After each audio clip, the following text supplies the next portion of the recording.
You ask Tiger to solve. This deals with linear equations with one unknown.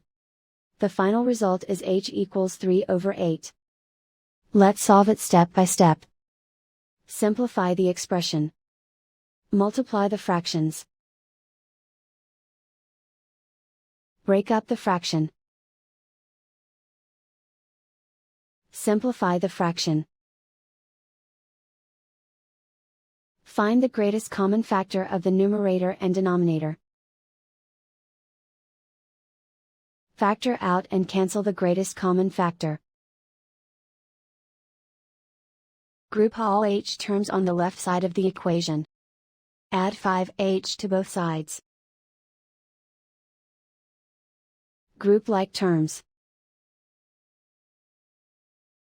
Simplify the arithmetic.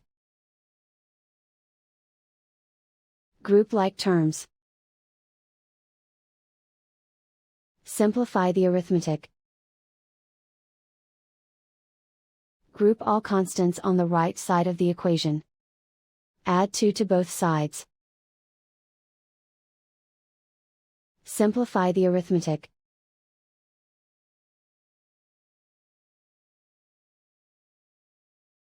Isolate the h. Divide both sides by 8. Simplify the fraction. And so the final result is h equals 3/8.